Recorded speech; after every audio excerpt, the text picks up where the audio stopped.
Hey everybody, it is 11 o'clock, but we had a lot of people registered for this. So I am going to hold off just for an extra minute or two before we move forward with slides. So if everybody can hang tight, review the question, review the different controls you have. We'll just wait a little bit longer to make sure that the webinar has everybody who needs to come in can come in.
All right, so people are still rolling in, but we do have a lot to cover today. So I'm going to start off, and as people come in, we can make sure everyone gets caught up. So thank you everybody for attending this webinar on our toolkits today. I just want to thank everybody for taking a moment. It's before the lunch hour, but based on registration, we have a lot of interest in this topic. So super excited to talk about it today. If everyone could take a moment and try out the trivia question. Purpose of the trivia question is also to make sure that you can find the chat functionality. And so if you could look around, see if you can find that and put your answer in, and we'll move forward.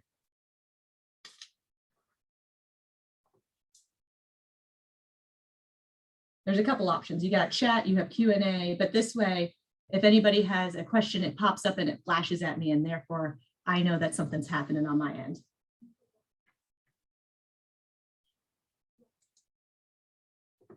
Awesome. We got people. We have looking at number C, letter C.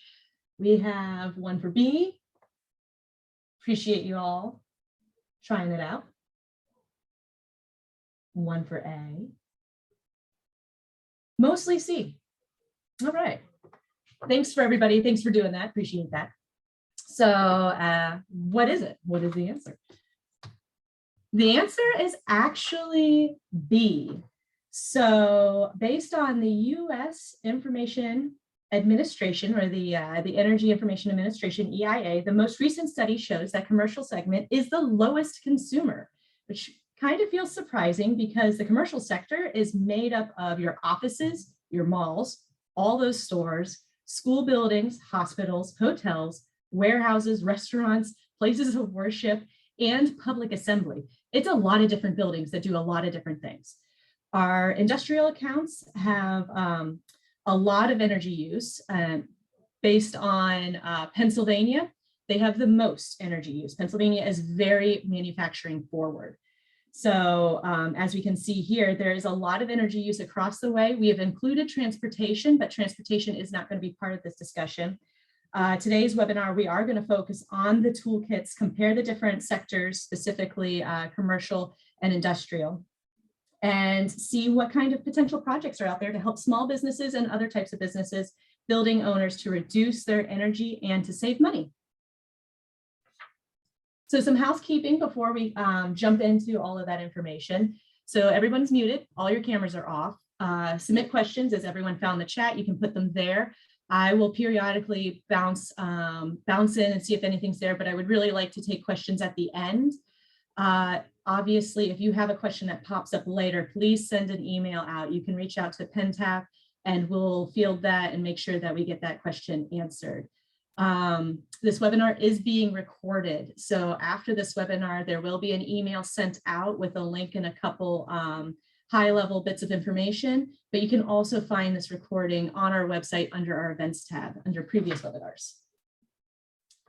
So today, I am providing this webinar. My name is Alana Colvin. I am a technical advisor for PennTAP.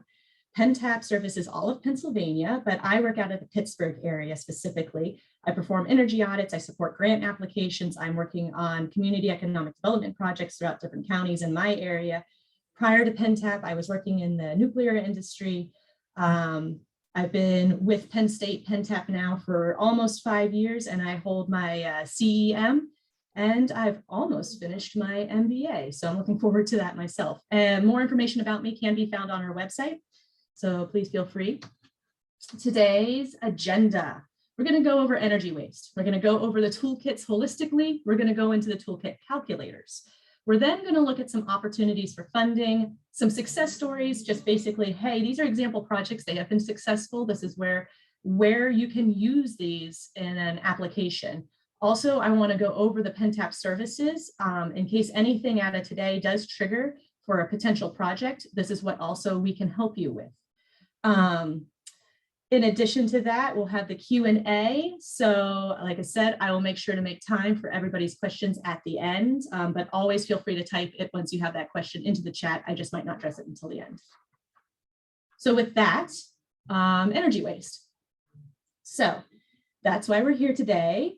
We, the United States, costs about $200 billion a year to power buildings. Just where we go, whether that is a store, the school, work building, manufacturing, etc. And on average, 20 to 30% of this total energy needed is wasted. So the purpose today is to look at where can we find that energy waste and how can we conserve or reduce, reuse, however we go about it. Can we manipulate this energy for a benefit for ourselves or reduce it altogether, and that also being a benefit for ourselves? So trying to put a definition to energy waste, what does that mean? I love this picture. It's one of my favorite pictures. This is a year-to-date, 2020 year-to-date photo image of the United States energy consumption. So this is not Pennsylvania. I want to highlight that. They do go by state, but in this case, the DOE has yet to roll out Pennsylvania's energy consumption for 2020. Right here, you can see all the different forms on the left side of how energy is created. We have solar, we have nuclear, hydro, wind, geothermal, natural gas, coal, biomass, and petroleum. These are all the different ways that we create and, if you will, burn fuel, whether that burn fuel looks like electricity or if we're using it in our transportation in our motors immediately and burning that fuel. So you can see that it turns into electricity or is an immediate use, and then it goes into those sectors. So that pie chart we saw earlier, it is highlighted here again. We have resident, commercial, industrial, and transportation. You can see the dark gray are the energy that is being used effectively, and you can see in the light gray, the energy that is being used ineffectively. Rejected energy has a broader definition. It is not just waste. It is energy that is not being recaptured overall. It has been required and asked for by the building itself, by the item using it, but then what happens next? So a lot of rejected energy is actually in the form of heat. So when your car engine for transportation, it gets very hot. And what do we do with that? We do nothing. We just let it expel into the environment. A lot of equipment in our buildings does the same thing. We don't reuse that heat. So that becomes an opportunity that we've already created this energy. We've already paid for that. Can we reuse that? Or it can be as simple as, hey, maybe turn off your lights. You're not there. You don't need to be there. So the lights were not required to do work at that time. Is there a way that we can either change behavior or change the system to match what work is required and what work is being done? So all of that falls under that rejected versus the energy used and is used effectively. So again, this is the theme of today. How can we use these toolkits and find opportunities to find that waste and reclaim it or dispel it? So how do we do that? You want to look at what is using electricity or fuel at your site. Whatever it is it running effectively? Do you need to turn it on? Do you need to turn it off? Does it have settings? Can you run it effectively that way? You need to learn your building's personality and understand, hey, this is how operations take place, the internal environment operations and the external environment operations. What do you need it to do and how can you make it work? Obviously, training. That's why everyone's here today. Everyone's here to learn. So training is always going to make this process more effective and better. Making sure that if you don't need it to, turn it down or turn it off. These are just simple, low-hanging fruit concepts, but are the principles for making sure that you use your energy effectively and conserve that energy. So how can we take action? So this is going into the toolkits. How can we start to incorporate those best practices and energy saving equipment? How do we make it all work? Whoop. So that was a time slide. So what I wanted to show here, I'm going to go back. So on this slide, sorry for the time, but the toolkits were funded by the Sustainable Energy Fund, Penelec Sustainable Energy Fund. That is why they're being highlighted. We did 4 different types of toolkits. We have manufacturing, commercial, residential, and school. Although we did just discuss how commercial buildings take up a variety of different buildings, including school and municipality, we have actually carved that out because those buildings have a lot of different opportunities, and we wanted to make sure to highlight that and give an opportunity for these buildings that don't receive a lot of funding and don't receive enough attention, but definitely need it. They're definitely old buildings, especially in Pennsylvania. So in 2020, we launched these online toolkits with Penelec SEF. This project is providing guidance, it's providing resources and ideas for the different energy conservation opportunities for those mid-size business facilities. I see a comment and it's worth mentioning. Are these toolkits available for West Penn Power and the First Energy Service areas?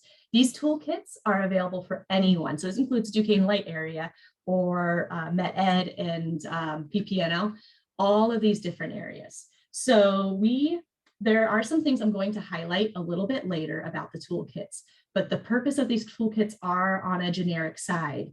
The idea was, hey, if you can fit into a category, that's fantastic, but maybe you don't fit into a perfect category. And we're going to explore that and see, even if you're not a perfect fit, how can you use this to balance out some projects? We want people to be able to make priority lists and understand, this is how I'm using my energy and what can I do first? What can I do second? And what can I do third to roll in cost savings and energy savings, and then roll in new equipment maybe, or other projects, new builds. So that is the purpose of these. Where do we find these toolkits and how do you go about downloading them and everything? We're actually going to go into that. So what I first want to show is the basics of the website. We're actually going to tour the website. We're going to tour some stuff, but I'm having this as a landing page. So the toolkits are located on our website. There are the 4 different types. Our Penn State, the PennTAP website is on the slide there, pentap.psu.edu. The main page will take you to a platform, and then from there you can read up on the purpose and the mission statement of our toolkits. And then under each one, there are different areas to note. We have fact sheets that we have created based on our partners, government, federal and state, along with other studies that PennTAP has done. We have the calculators, which we'll go into a little bit more depth. We have case studies to show example projects, success stories, and just try to get an idea generator out there.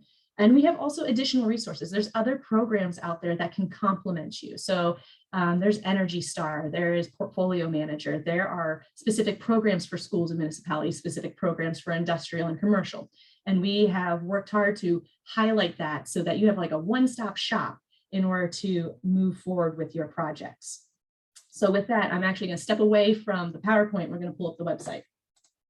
So here is the website. We have the PennTAP main page, home, but we're going to step away from here and we're going to go to Toolkits. It's going to go on the landing page. On the landing page, you can see that, hey, here's all the information we went over. Here's that pretty picture that was referenced on that one slide. And there's a couple things. You can actually click on this, or you can go up here, not to scroll fast. And I'm sorry if I lose anybody with the scrolling. We can go up here and you can click on any of these as well, or go all the way back up and click on the toolkits themselves. So there's many different ways to hop in between the different toolkits. I think this is very fair because I want people to explore each area and see, hey, just because, again, it's in school does not mean that a commercial building or a manufacturer cannot benefit from the same knowledge. Everybody's trying to do the same thing. How do we do it? And how do we do it well without recreating a wheel? So just to jump in, here's the manufacturing side. So we have all this information. As mentioned, there are fact sheets. They're fact sheets for specific types of manufacturers. The reason that these manufacturers were called out is because they are the highest users of energy in the manufacturing field in Pennsylvania. So we have a little extra, and then we have generic manufacturing information as well, showing like, hey guys, you have processes, you have procedure in play, and you have this type of equipment. So with this type of equipment, these are kind of projects that you can consider.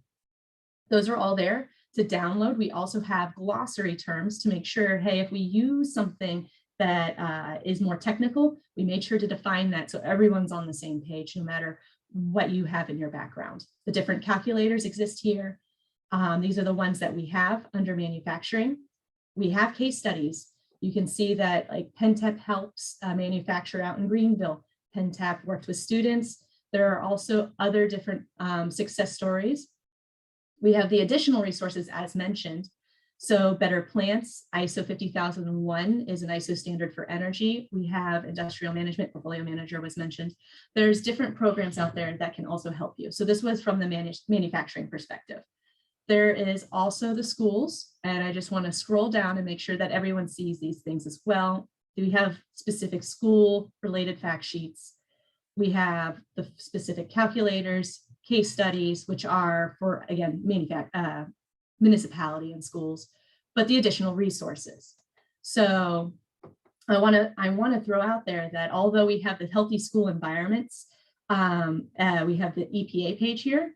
EPA actually has a lot of very good tools, and they're all downloadable Word documents and workable PDF pages for how do you create a preventative maintenance plan? How do you look at taking on equipment? And this is, again, geared towards schools, but a Word document, you can delete the word school and say your building and use that across your industry. So that's where I really want people to explore this and see the different things we have here, because just because it was 80% a perfect fit for the school or municipality, it might be a 50% fit for manufacturer, commercial building, et cetera. So just wanted to throw that out there. I am going to go into the commercial side here. So we're going to go here. Boop. Boop. Commercial fact sheets.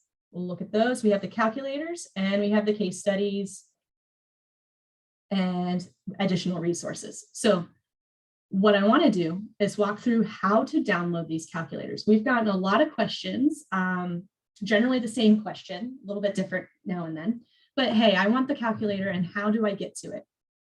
So we request a calculator.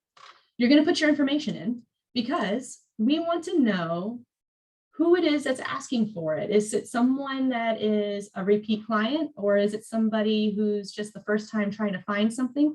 Is there any way we can help you?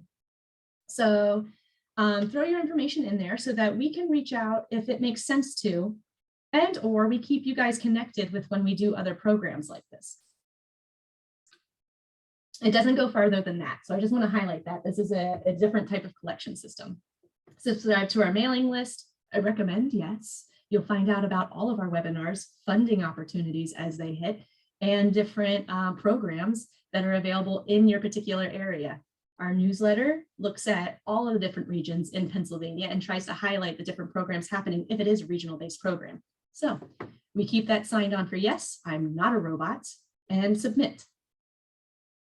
So here you have the landing page, because we had to come up with a landing page to get to the calculators. So access calculators here. We click on this button and you're going to be taken to a SharePoint once it loads. All right, so this was the commercial. These are the calculators under there. And this is where a lot of people have had some questions. So we're going to pop up lighting. We're going to pop in and we can see that everything looks locked down here. Well, it is because you're technically in our SharePoint. And so by all means, we do not want you editing in our SharePoint. We think that's very fair comment. I think everybody can agree to that. So how do you get the calculator? You get the calculator by going to File, Save As, Download a Copy. So if you've made it to this page, that's what you can do. There's also the ability over here in the dot space. If this is the page everyone sees, I am making an assumption here because I can see this page. I am a PennTAP employee. So if this is not exactly how you see it, my apologies. However, I do want to point out the download button is right here as well. And then there is a download button right here as well. So there are several different ways to download these. You do need to download it in order to make it usable. Otherwise, you'll just have a locked page and it won't work. And that's across all of the different sectors. So if we were to push download, it comes down here. If you are using a Mac, any of the Apple products, there is a way to approve the download. So you must, if you're using Safari, make sure you approve that download so that it hits. Otherwise, it will stay and spin in the corner. I'm using a Windows product, so I won't be able to show you that. But just wanted to highlight, if you're using Safari, make sure that you acknowledge the fact that Safari likes to download things just a smidgen differently. So the lighting calculator is down here and it's ready for your use. So with that, I'm going to hop back to the PowerPoint, go through a couple more slides, and then we're going to talk about some calculators. All right. Thanks for hanging with me, everybody.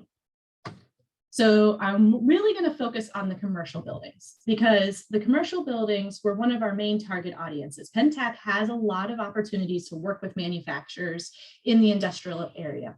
So we have not as many numbered opportunities to work with the commercial buildings. And this is where I really want to say there are so many different types of those commercial buildings. There's a lot for everyone to learn from each other, but I wanted just to highlight this. So here's part of a fact sheet. And the reason that this one I wanted to show you guys is because of the breakdown of how, in this case, your electricity is being used. So typically office spaces use about 20% of its electricity on lighting. That's useful because then we have to look at what else, depending on, we're going to do office building. I'm just going to go with that right now. And so in an office building, maybe you have a kitchenette. So maybe you have a refrigerator, maybe you have some kitchen appliances. Those are plugged in, those are operating. Maybe everybody has a computer at their desk. Is it a laptop? A lot of people are moving to laptops, but is it desktop? There are only so many things. Maybe your heat is electric. Maybe your heat is natural gas. We're not discussing that right now. But what is it that's in your building that uses electricity? And then do the same for, this is what uses natural gas, propane. If you have coal, what is it that you're burning for likely heat, but maybe there's an oven and that's what you're using it for as well. All of that space falls under how are you using your electricity fuel? What is using your electricity fuel? And then let's see if we can't try to figure out the pie chart. That's what the toolkits are going to do, is try to help you figure out this pie chart. And to say, depending on which item uses the most, well, if you impact that area, that is where you can find the most savings. So on this pie chart that we see now, we see that lighting is 20%. So this is an overall commercial sector. So this is not really about any particular building in particular, but we're just going to call and say that it is. So in this little pie chart, we say lighting is 20%, space heating is 16%. Well, if you change your lights, that's going to make a huge impact versus changing the cooking, which is 1% of the use. That's not a very interesting area. Don't focus on that. Focus on that at the very, very end, if you must. Not everything that we do will make sense for energy conservation. Maybe you go through and go, hey, actually, I'm doing really okay with this. And you find out it's not a priority project. You find out you have the opportunity to ignore that. you've already checked the box and move on to something else. Just keep it in your aware and your focus. So what we're trying to do, come up with the common projects and then go from there. And that's using these calculators. So here's just a quick image of this calculator. We have the different ones that look at LED, the boiler, chiller, HVAC system. There's different types and they're doing different things. Again, these calculators are generic. They're not made for you and truly you. We had to make them for everybody across the state of Pennsylvania. So that's why it's important to go and double check each one, see if there's something that benefits you in there. And if there's not, reach out to us and we'll set up a one-on-one to go, all right, what is it that you need and how can we help you and set you off on the right foot, whether that be more one-on-one time, or can we make sure that we make a referral for you to be successful with your current project. Also, by all means, if you don't see something, if there's something missing on this calculator that you truly would have benefited from, we also want to know that. We want to know how can we make these more successful and user-friendly, but useful for your projects. So all of that feedback, we take that in and we want to hear you. And so by all means, make sure that you take that opportunity and do that. That's how we improve the calculators and keep this project going. So before we jump into the calculators, I want to highlight a couple things. You can see like it was a little hard to balance out when jumping between the screens of like, what does every sector have? So manufacturing has 5. We have lighting, boiler, chiller, motors, and compressed air. Commercial, we have lighting, boiler, chiller, HVAC. Schools, lighting, boiler, chiller, motor, BAS system, building automation system. And then residential, we have that sector as well, lighting, HVAC, insulation, and appliances. The residential calculators, I will not be going through today. Those are there, but they are not the core purpose of this presentation. So what I want to highlight though is between manufacturing, commercial, and school, we have lighting, boiler, chiller across the board. Each calculator is a little different. They're not the same one. There's relative instructions are going to be the same. We're going to see that, but not every building generically will need the same attention. Manufacturers, there's a consistency in the light choice. If you're looking at old lighting to new lighting, commercial buildings, same concept. School buildings, same concept. When I walk through a school, a lot of the auditoriums, you all have the same style of lights. They're high up, they need to be bright, they need to dim. If they're not LED already, what type of bulb are you using? And that has been very consistent across the board. Same thing for walking through the office spaces. You get a lot of lights that are of the same style. And so we try to compartmentalize that, compartmentalize space, and try to make this user-friendly so that you guys out there have the opportunity to do a 2-hour double check on, is this project valid? Is this project worth my time? Or am I wasting my time? Because we don't want anybody to waste their time either. So that's a core part of this. So again, the different calculators kind of do different things. They're not the same thing across the board. Residential being in its own place, but it's worth the time. So what I want to do now is bring up some of the lighting calculators and kind of go show that. And we're doing lighting because lighting has the most variables in it. So I'm going to bring up the commercial light first. We're going to just look at this one holistically. I hope that the screen is large enough. If not, please let me know in the chat and I can zoom in. So right now we're on instructions for use tab. The instructions for use tab have, hey, step 1, in this case through 8. What are you going to do first? You need to review and print the lighting inventory sheet tab. You need to take a tour of your facility and figure out the bulbs. Can you please zoom in? Thank you, appreciate that. So we'll zoom in. All right, we'll try here. And if this still doesn't work, we can continue to zoom in. You go through, tour the facility, determine the number of bulbs, the style of bulbs in each area. From there, you're going to write it down on your sheet. And then we're going to come back. That's great. Perfect. Thank you. So we're going to add up the number of bulbs, and then you're going to plug in some numbers. So when we say inventory sheet, we have a lighting inventory sheet. It's over here. This is the commercial building. And because, as mentioned in that first slide, there are several different types of buildings. And depending on what your building does, it will be different lighting format. Gyms will have high ceilings. Offices will not have high ceilings.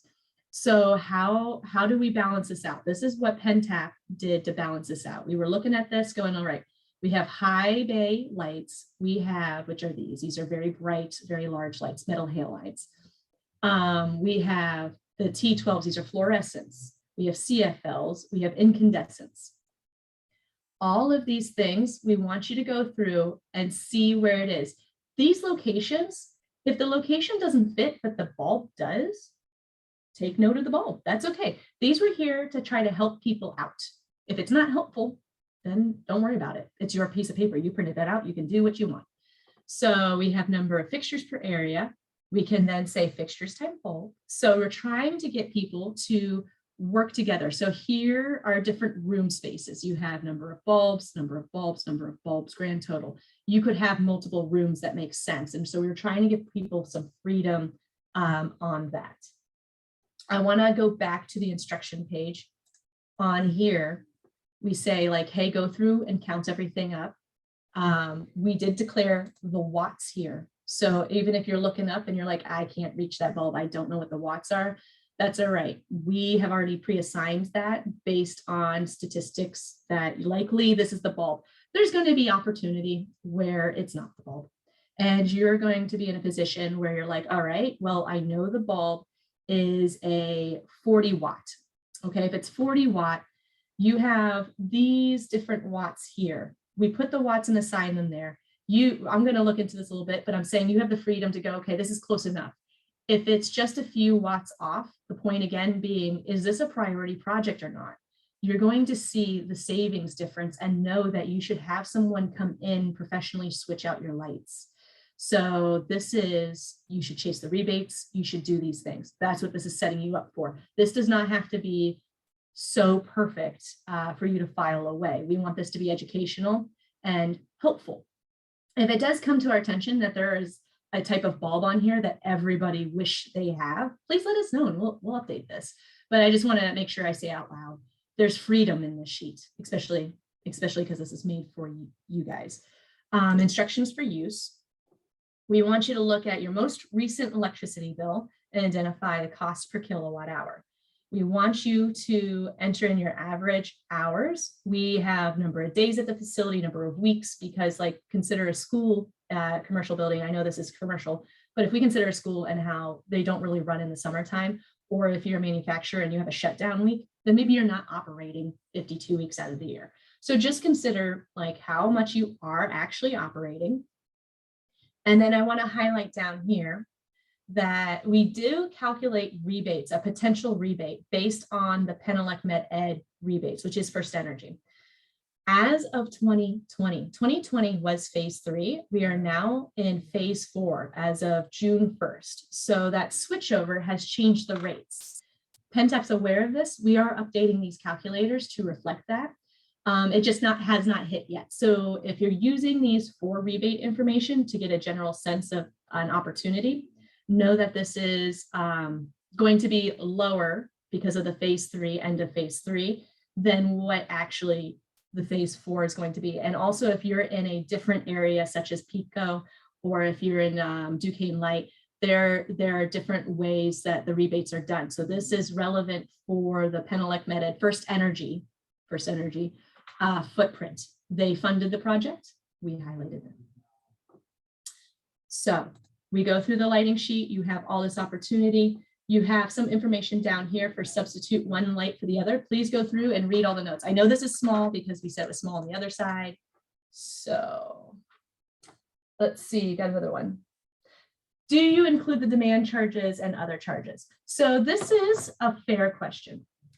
I would say if you're the user putting this in, then you understand what value you're putting in. So you can take the total. A lot of the grants and such that you're going to work with, what they do is they take the total bill, divide it by the total kilowatts. So you get your cost per kilowatt based on total bill, total kilowatt hours used.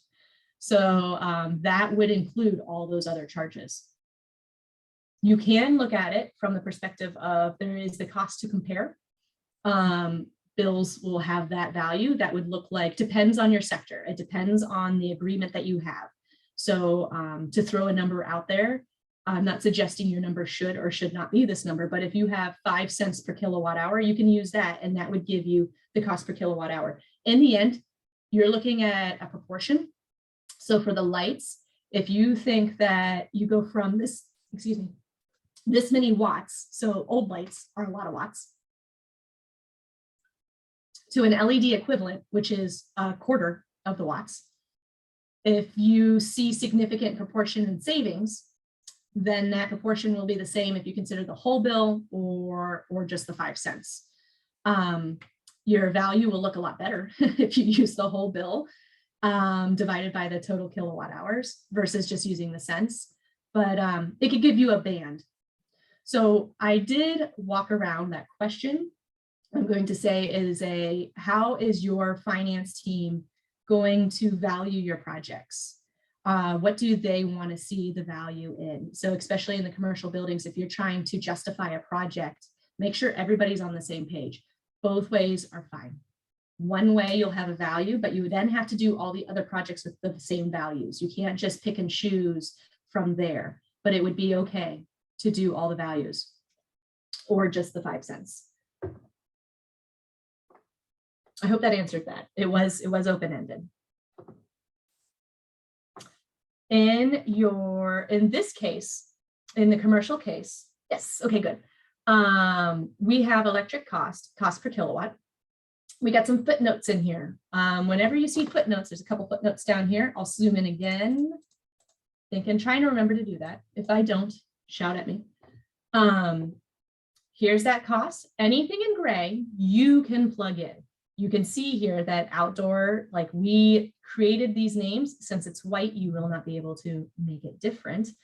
But if you decided, hey, I don't want to use a gym here, I want to use like doorway number 1, room number 1, then mentally call it room number 1. What are your hours per day for room number 1, weeks per year, days per week, weeks per year? Here, though, what's important to note is because of the way we set up that sheet, the recording sheet, and the way that we've set up these areas, these are the bulbs that are getting considered in these areas. So there's a limitation in this particular sheet. The purpose of the limitation, though, was not to overwhelm everybody. We wanted to try to drive, these are consistent across these style of locations. Right now, everything's a 1. So if you don't have a bulb, put it at 0. The reason everything is at 1 is to show you that math is happening versus having reference not found, because that seems intimidating. So, put 0 where it makes sense, put 10 where it makes sense. And down here, you'll have the update of what that looks like, your greenhouse gas reduction, cost savings, which is based on an equivalent LED. So we, PennTAP, have decided what that equivalent LED is. You guys might buy a different bulb. That's the case for any of the work that we do.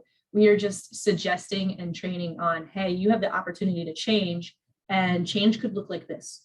You will work with whoever you want to work with and make the change happen. But this is, again, how do you prioritize those projects? So we have project cost based on the bulb that we chose. There's a cost of that bulb. You have the rebates. Remember that the rebates are first energy style, but also phase 3, not updated to phase 4 yet. And, payback period based on our assumed project cost. As we go down, there are a whole bunch of little notes. Calculator assumes no charge for electric demand.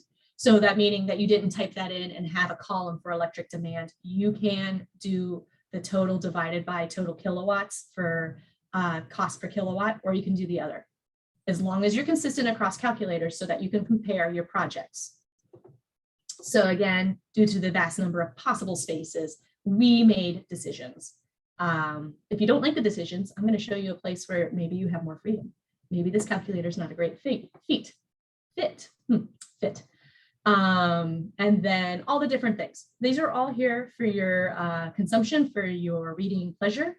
If you have any questions, I do want you to reach out to PennTAP and we can solve those questions together and make sure that we're working to make sure that these are useful for y'all. Next steps. So the purpose of next steps is to say, okay, now that you've done this, what do you do now? You go about the project. If you have to go to finance and or management and say, hey, I want to value, this project has value, provide this information. Do you want to buy bulbs? You have to talk to somebody about that. You have to look into, if you want to look into those rebate opportunities, you're going to have to get your utility on the same page. A lot of utilities, almost everybody, has a pre-approval. It depends, lighting's a little different in different areas, but if it's a bigger project and it's electricity based and you want rebates, call in your utility. See how they have to record information before you take out old stuff and put in new stuff. Maybe there's a grant that works for you. Maybe there is a very low based loan because of it being an energy project that you guys could take advantage of. So all these steps are here and a list of different things based on the 2020 year date and when we put this together as of May. So again, keep in mind that there's some flexibility here. If you catch anything that you're like, hey, this isn't working, we are in progress with updating some stuff, but if you catch something else, please let us know. What I want to show you now is one other calculator.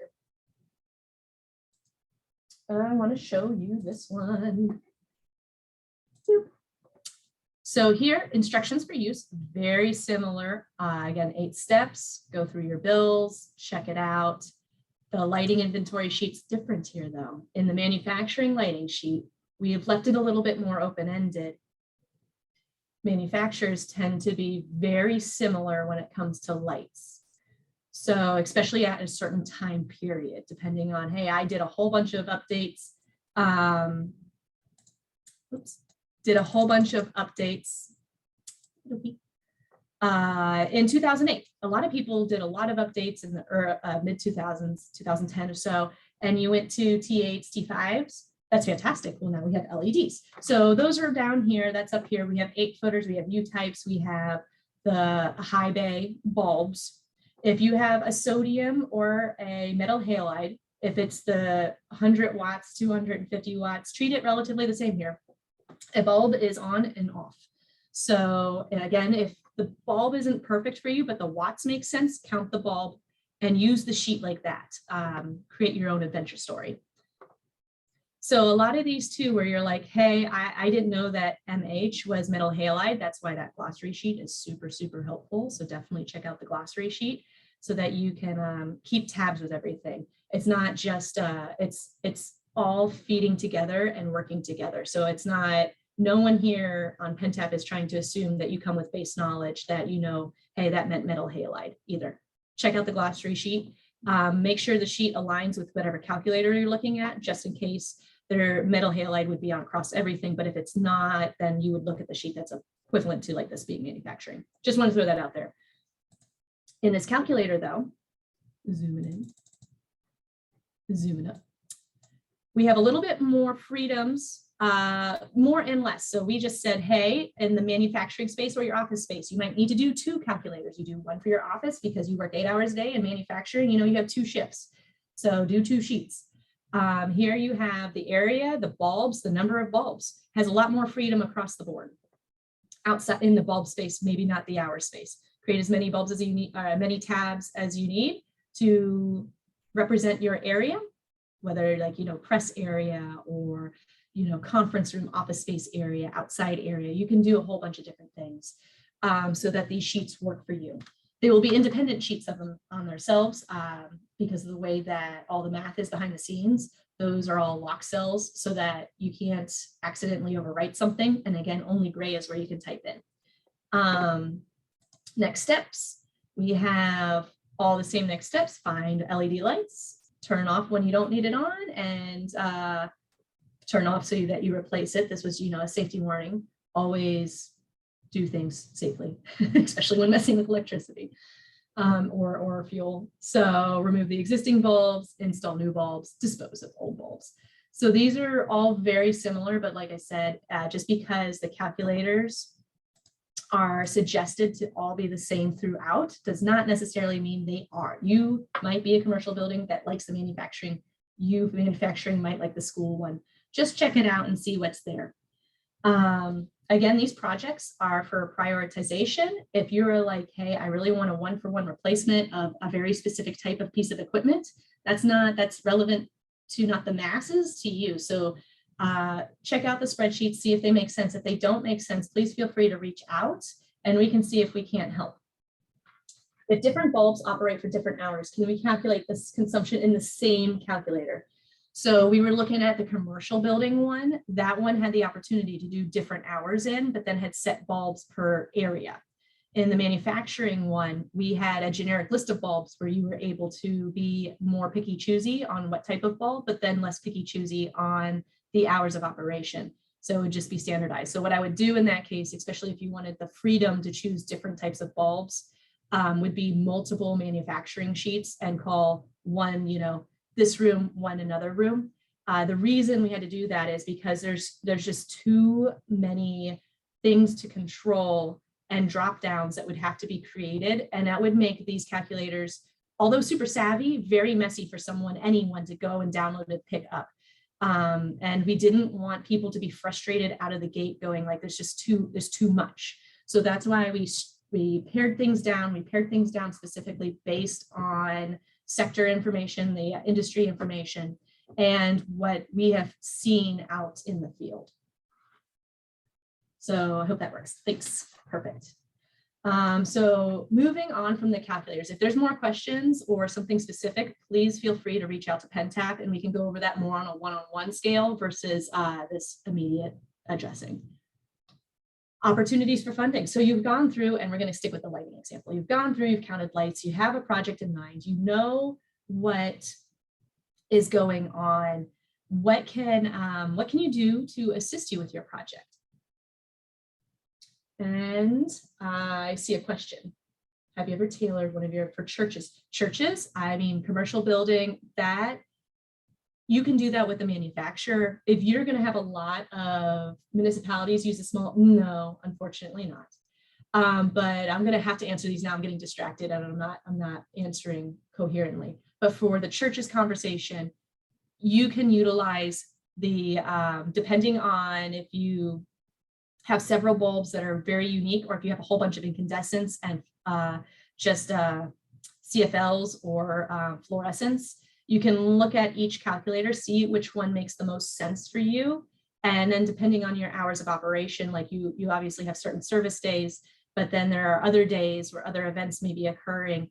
You can consider that as well in the hours. And I would create an average hours. I would look at that from like, on an average weekly basis, this is how long everything is on, and go from there. So if it's almost like 2 full days and then a half, then it's 2.5 days a week, 2.5.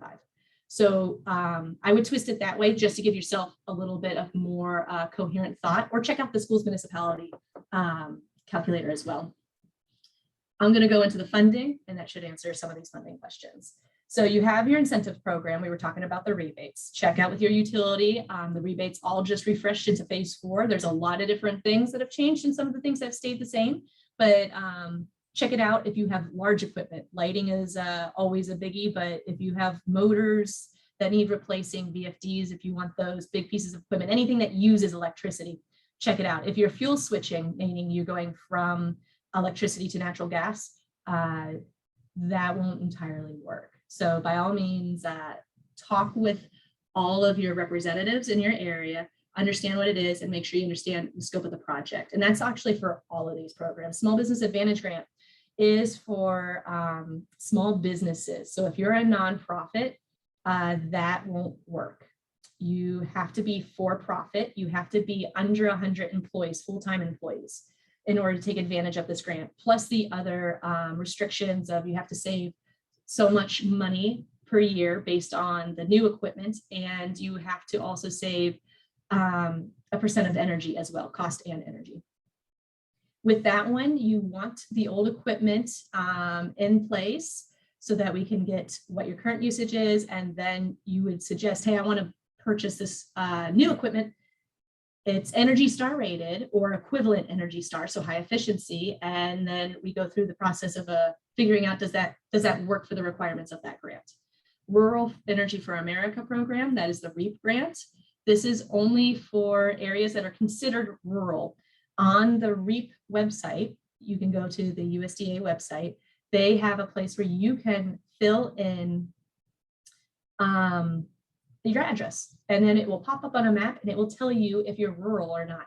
Rural is a proximity to certain cities. So if you're too close to a population, a heavy population, you might, although it seems like you're rural, you might not be rural. So by all means, double check.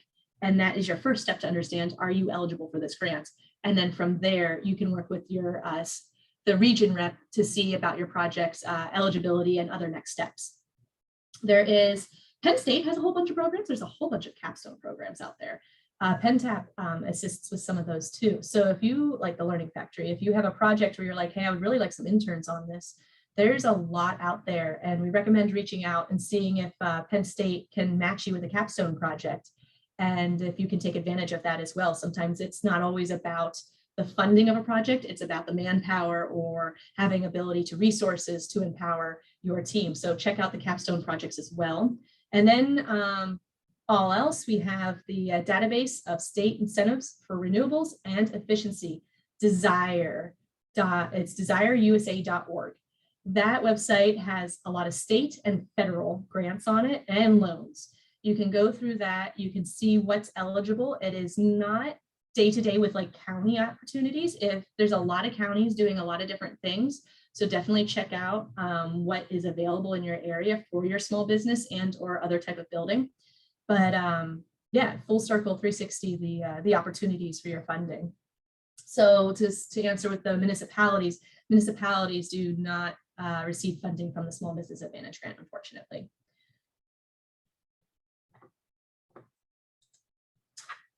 Couple base examples. I just wanted to highlight these overall.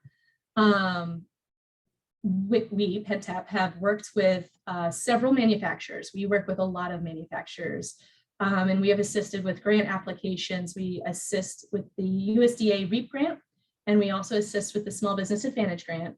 In this case, we had the opportunity to bring students out with us and to learn more about the facility itself, see firsthand but also had the opportunity to really help out a business that wanted to reduce their energy footprint, looking at LEDs and other opportunities to reduce their pollution and their energy. So this is just the example of, hey, the USDA grant, like always check it out, see if it makes sense, and or that Small Business Advantage grant, which this person took advantage of, Voodoo Brewery out in Meadville, because this is where they produce beer. So out this way, we worked for the big fan right here. This is a very large fan.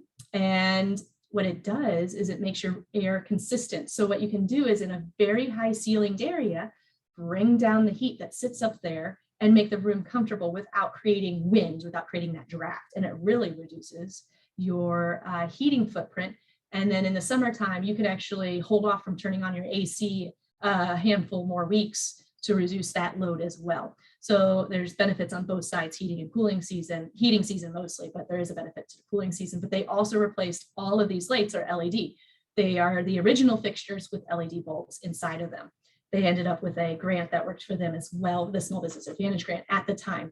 Would like to throw in that Voodoo Brewery is now a franchise. Franchises are not eligible under the Small Business Advantage grant, but this was a handful of years ago before they had franchised, before that growth hit them. So they were able to take advantage of that.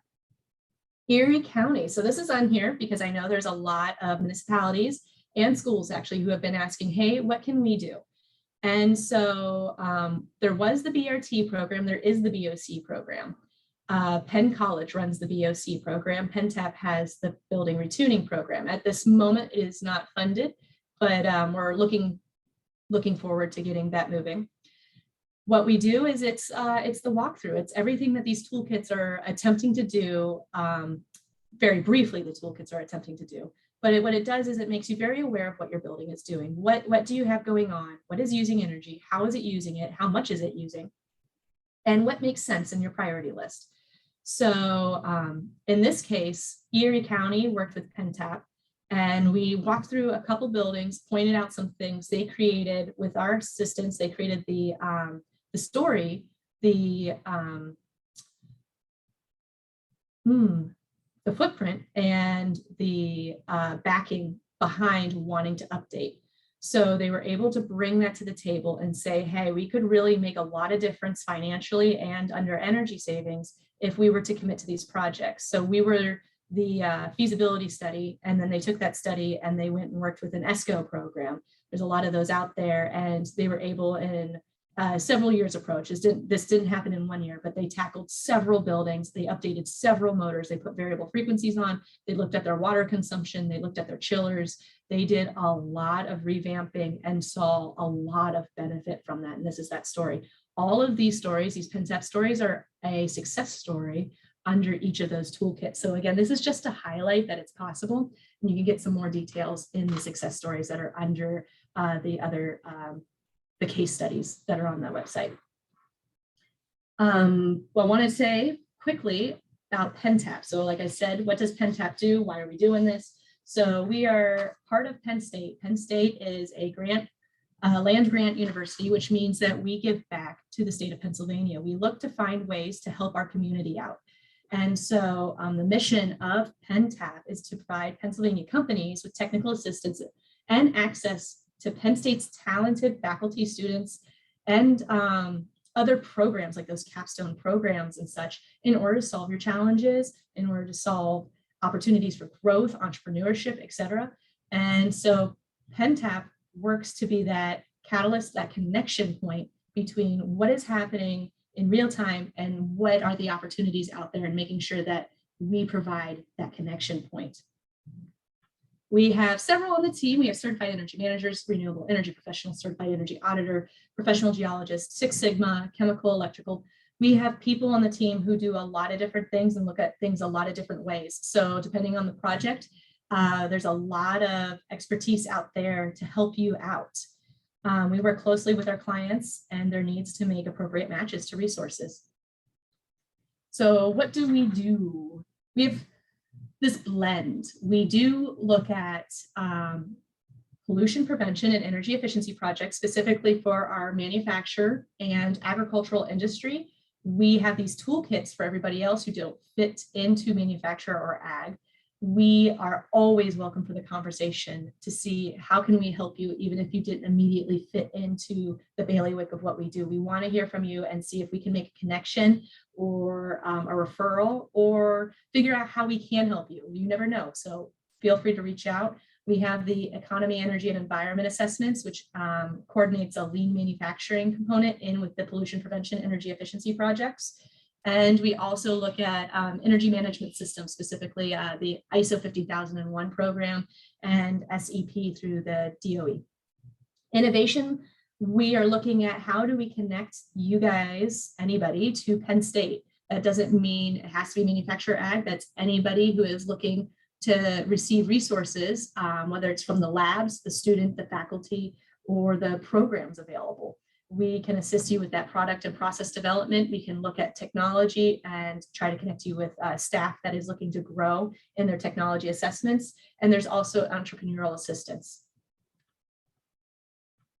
For 2020, based on our annual report, we worked through 36 of the counties. We had $2.5 million in economic benefits. We helped out over 600 individuals in educational programs and just working through different programs in general, PennTAP specific, PennTAP carried out, and also collaborative efforts. We had 29 jobs created or saved. We worked with over 300 students, and that is through the Learning Factory capstone projects, but also bringing them out and helping our clients with the next generation, the people who are coming out with those engineering degrees and or otherwise, depending on the capstone, and trying to make sure that there's awesome fits for you guys out there. We also had over 100 client cases in 2020. It was a very busy year. With that, this is the time for questions. So I know we've made it to noon. I didn't really want to rush through the calculators, but rush through the PennTAP, because you can always ask me again and I'll always be here. But does anyone have a question? at this time that you would like me to vet?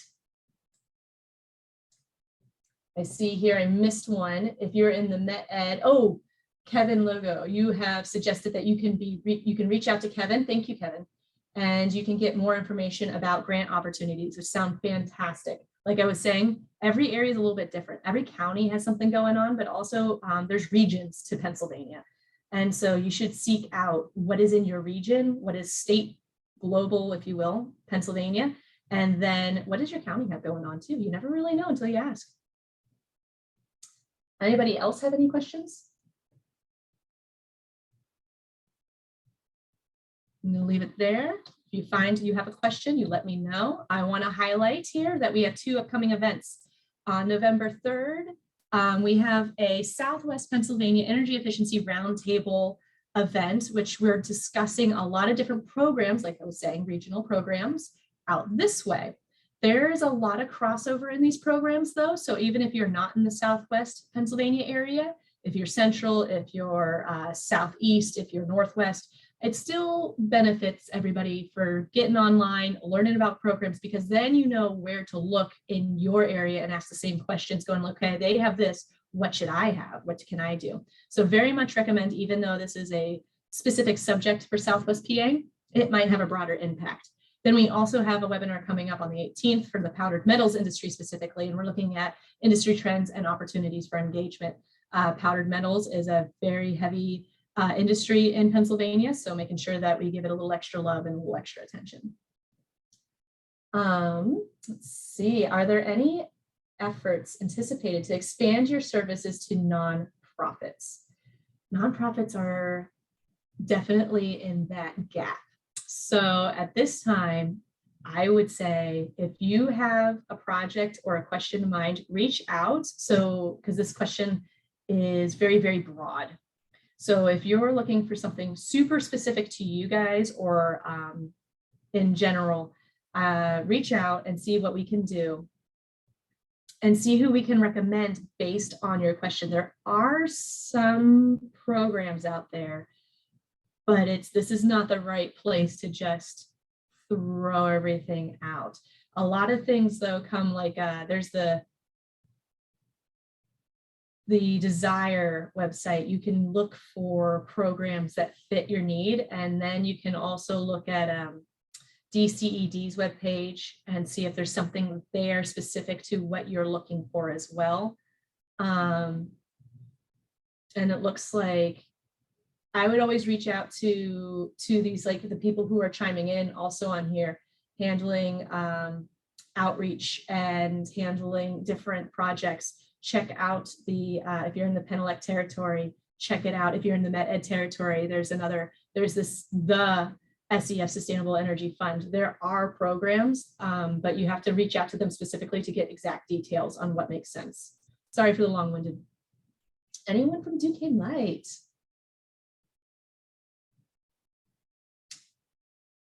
There's a lot of good programs going on Duquesne Light right now. They just revamped their Act 129 and they have a lot going on in electric vehicles as well.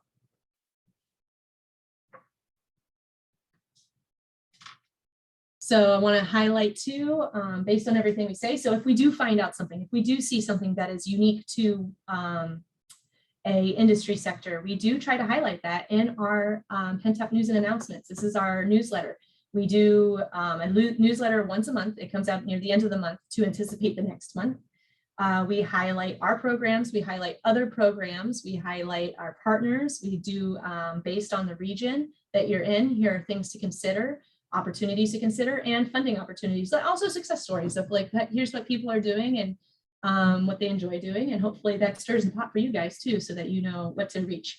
You can always sign up on our website. So there is down below the pretty picture here. It says type in your email address, first name, last name, subscribe. It's as easy as that. That can be found at the bottom of our webpage. Also, let's see what we got. Key takeaways. So on average, buildings will waste, and we want to try to manage that waste. We want to manage it in a way that makes sense. Can you reclaim heat? Can you lower to the best technology, or can you create behavioral habits that make sense for you? First step in taking on any energy conservation project is to understand how much electricity and fuel you're using by evaluating your electricity bills, utility bills overall. That is always the first step. Once you get a handle on your cost and consumption, no matter the fuel type, you can then go forward and see the different opportunities in your building. Does it make sense? Lights are easy because everyone can see them, but there's other processes in play too. What about your hot water tank, your furnace, everything that's stuck in the broom closet? What is going on there and what should we be looking at? Is there anything in your attic? Sometimes stuff is up there too. Use the toolkit fact sheets and calculators to help you determine the potential energy savings and project feasibility. Again, go across the different sectors. Just because it says it's for manufacturing or says it's for schools and municipalities, that's 80% a fit, but it could be 20% somebody else. So check it out and see if there's opportunities for you. With that, this is my contact information. So if you're in the Pittsburgh area, by all means, I'm here. And if you're not, there's the rest of the PennTAP team in the State College area. And also we have people in Erie, Altoona, and out in Schuylkill County as well. So reach out and we'll help you out. Thank you everybody for attending this. If you have any other questions, please feel free to share.